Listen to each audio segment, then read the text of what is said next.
Hi everyone, so I have some empties for you today. I feel like it's been a while, and when I picked up this bag, it's a little heavier than I was expecting, so hopefully it won't take too long. I'm just gonna go from whatever's on the top. Generally I don't talk about my body care or anything like that unless it's something notable, really notable, like me finishing a lotion. That could be pretty notable because I hate putting on moisturizer. Anyway, not relevant. This is a scrub, so it's Body in the Buff from Alba Botanica, and it says firming scrub and espresso and coffee beans, and that it doesn't have any of the plastic microbeads. It's just using walnut shell powder and then some coffee beans. So this has, I've realized that I don't love the smell of like vanilla fragrance, and I feel like this has, I think it doesn't have any, it says no synthetic fragrances, but it does have that kind of sort of typical vanilla-ish fragrance. But what really bothered me at first, and I did get used to it eventually, was that it kind of has that like used coffee grounds scent, which is not pleasant. I don't find it to be pleasant. I associate it with the smell of garbage because that's where the coffee grounds after they're used go. So it took me a little while to get used to that. It doesn't bother me anymore. I don't know that I would buy it again.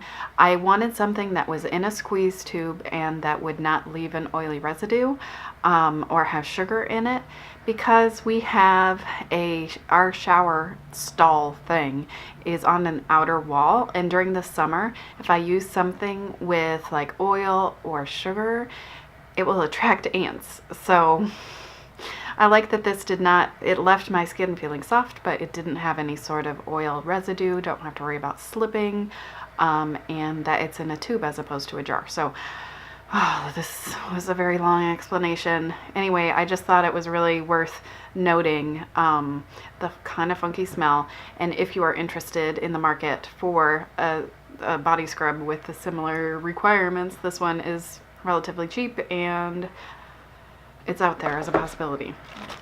I finished another of my kind of really cheap cotton squares from Target. It's the padded up and up ones. I like that one side is smooth, so like if I do use it around my eyes, I don't have to worry about all the fuzz getting caught up in my eyelashes. That's why I don't like using anything with any amount of fuzz, is because they always get tangled up in my eyelashes, and then it gets stuck to my eye, and it takes me like an hour to figure out what is on my eye and how to get it out.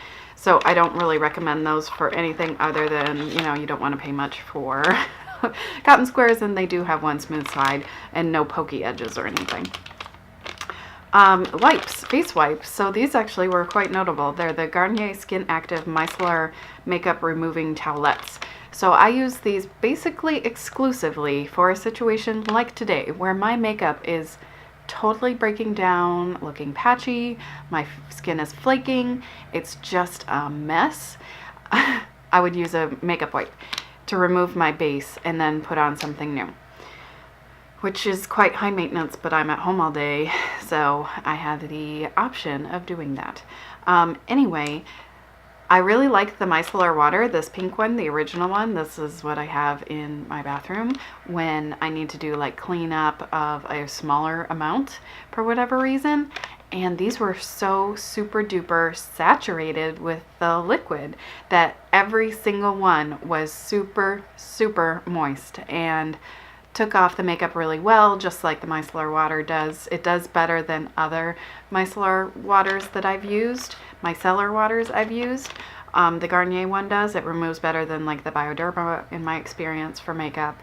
And yeah, so this got makeup off my face really quickly and doesn't leave my face feeling dry or itchy or anything weird. So highly recommend those. I have repurchased them because they were just so saturated. I previously was using the simple micellar water wipes, but these I find work better and are more saturated with the liquid, which is really super important. Another skincare thing, this is the Paula's Choice Calm Redness Relief Cleanser, normal to dry. I like that this does not leave my face feeling tight after I wash my face in the shower. And it did an okay job at taking off my makeup. I do remove my makeup in the shower when I'm washing my face, so I have pretty high expectations for a face cleanser because I want it to take off my eye makeup and my face makeup and everything else and not leave my face feeling tight. So this did that, though this is a lot more expensive than the one I used before, which was probably the Moisture Rescue, which is kind of the cheaper normal to dry skin line cleanser. And I would probably buy that one again. I have the Caroline Hirons Double Cleanse that I'm going to try using maybe the cream cleanser for all of my face and see how that works. I don't know if that's going to be too heavy of a residue for me, like too moisturizing in my acne prone areas. We'll see. But that's what I plan on using next. And if I can't use that, I might go ahead and buy the Moisture Rescue Cleanser again instead of this one, just because I felt like this worked the same but was more expensive for less product. Oh, I've got another thing of cotton. Oh, this is the Ulta Premium Cotton Pads. So what I like about these is that there is no fuzzy side. It is just some fluff inside, like a little envelope package type thing, and so I would not have to worry about those, you know, the fuzziness catching on, like if I'm taking off my nail polish. That I hate when the cotton fluff gets all gooped up with your nail polish as you're removing it. So I like those for removing nail polish and doing any sort of around the eye area situation.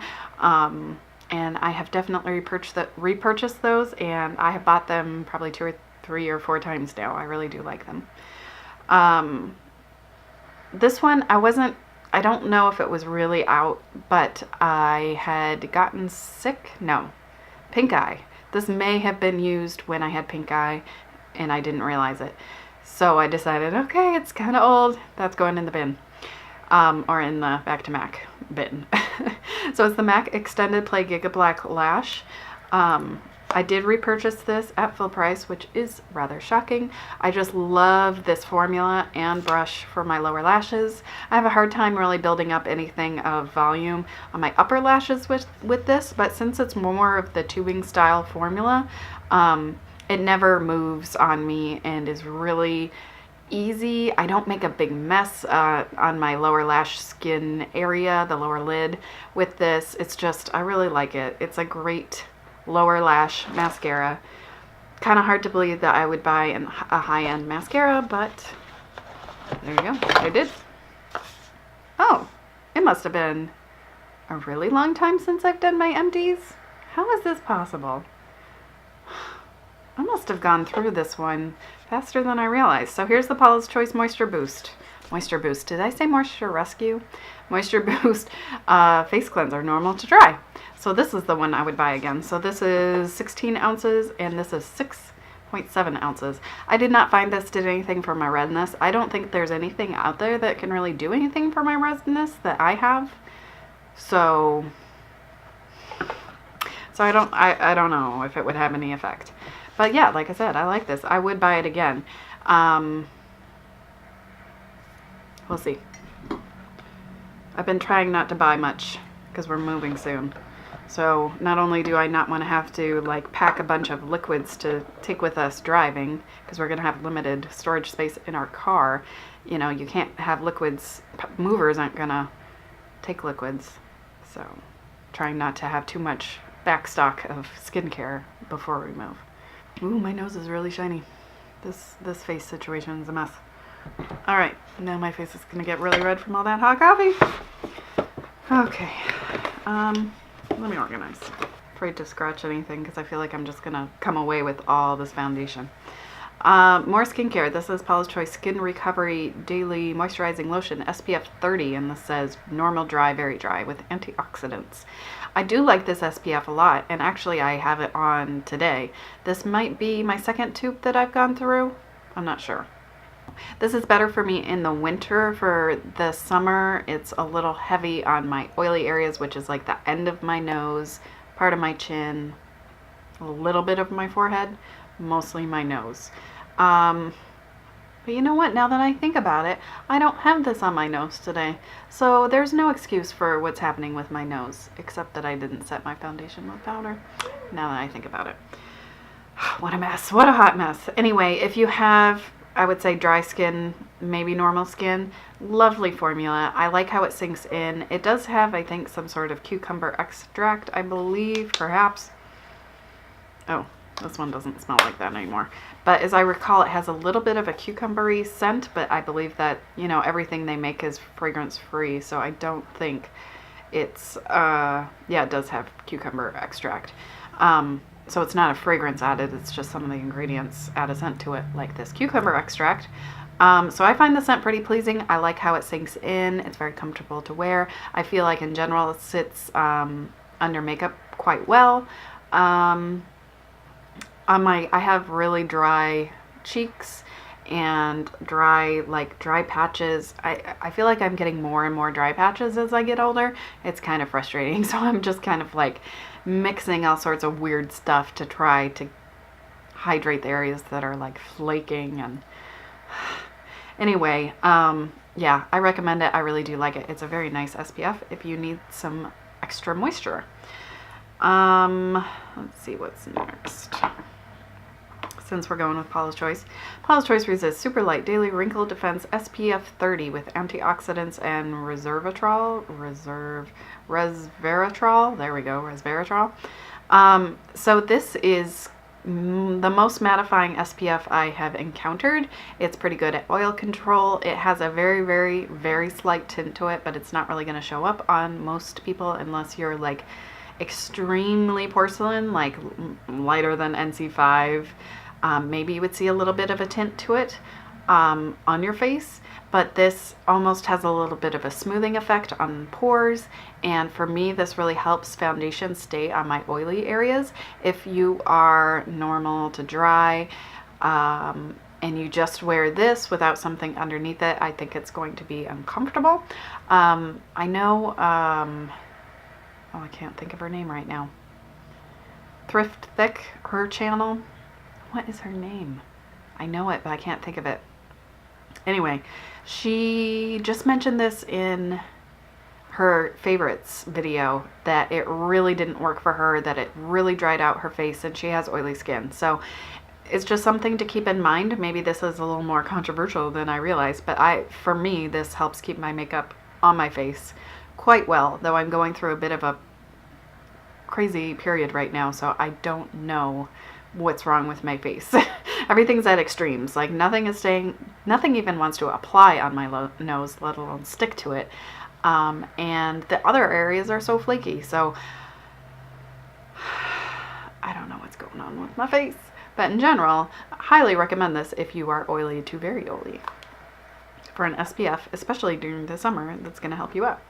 Paula's Choice Resist Moisture Renewal Oil Booster, dry, very dry. So sometimes I would use this just for the moisture. Sometimes I would mix this into the Paula's Choice Retinol, 2% retinol, which is a very high power, and I can't use that just without, I need to mix an oil into it or mix it with a moisturizer.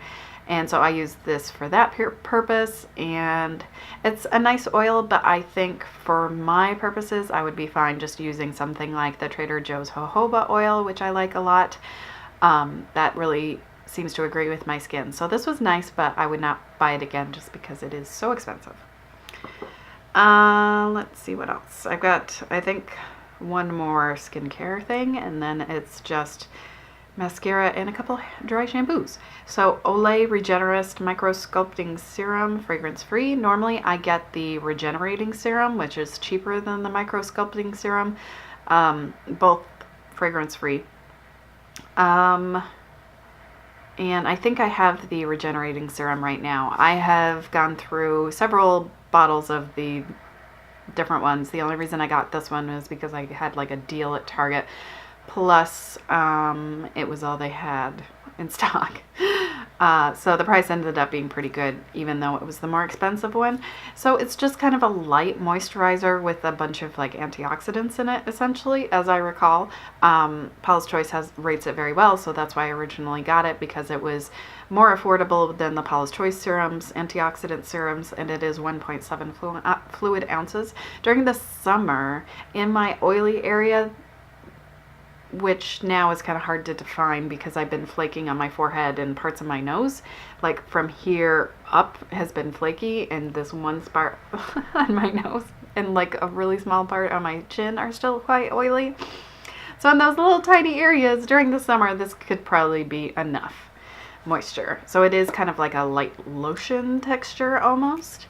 And it's not really what most people, I think, associate with serums, which is a little bit more of a thin texture, but it's nice. It's got good ingredients, and the people that know what they're talking about at Paula's Choice seem to think it's good, so that's why I buy it. And it's cheaper than other stuff that's similar. Hair dry shampoo. I'm surprised. This must have just been like languishing in my cabinet, and I hadn't put it in my Empties bag, because I'm quite sure I finished this a long time ago. It's the Klorane Dry Shampoo with oat milk.